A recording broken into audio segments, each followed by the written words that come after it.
I think there's no denying that this has been an unusual year in Fort Wayne, Indiana. Now at 6, we are nearing a dubious distinction for Allen County and Fort Wayne.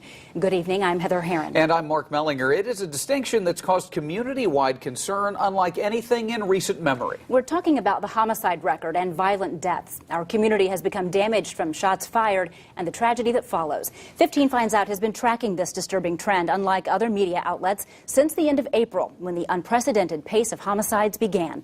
Tonight, we keep asking, is Fort Wayne really a dangerous place? Adam Widener has the investigation. Are we alone in our homicide numbers? It's a question that 15 Finds Out began asking about 7 months ago. Do we stand out against similar-sized American cities? In April, Fort Wayne had more homicides than any of the cities we considered. We also found staffing numbers at the Fort Wayne Police Department are below average. The city has made progress on staffing, but in looking at these cities of like size again, 15 Finds Out has discovered our city's violent year still stands out as almost the worst. It's a deadly trend that in April, Chief Rusty York called unusual and unattractive. That's disturbing to everybody. And staffing that had Deputy Police Chief and City Councilman Marty Bender showing concern. Well, I think it'd make it a very difficult city to probably live in.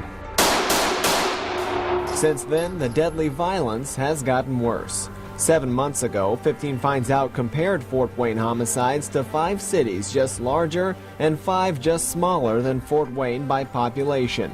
We included police action shootings and self-defense homicides.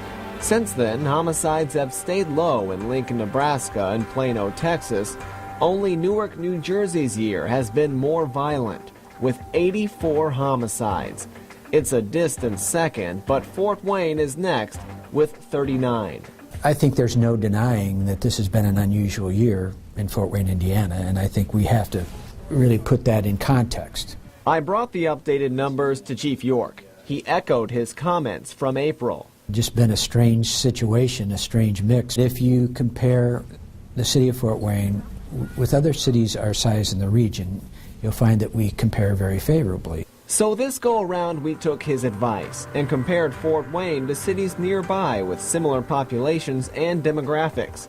Turns out it wasn't so favorable.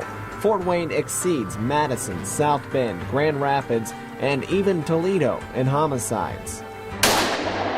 Since our report last spring on below-average staffing at FWPD, City Council has raised the local option income tax, and the department announced it will hire 20 officers, all of whom will eventually hit the streets. Hopefully the extra officers that we'll be putting on the street will help out tremendously. But it's not helping anything right now. The new officers won't be fully available until December of next year. I think everybody's shocked by the number of homicides. Yeah, it's frustrating to sit back and see the homicides come in and the crime rate go up. Now there is another potential staffing problem surfacing. Bender told me almost half of the officers at FWPD are eligible to retire. Ultimately, city leaders don't think it's a major issue thanks to a benefit program that encourages officers to put in 3 years' notice before retirement. Here at News Channel 15, we talk a lot about the crimes and the problem, but in our interview, Chief York gave us some rare information on how his department is reshaping its focus on the solution. You can find out how tomorrow at 6 as 15 Finds Out continues our series, Is Fort Wayne Really a Dangerous Place? Live in Studio 15, Adam Widener, News Channel 15.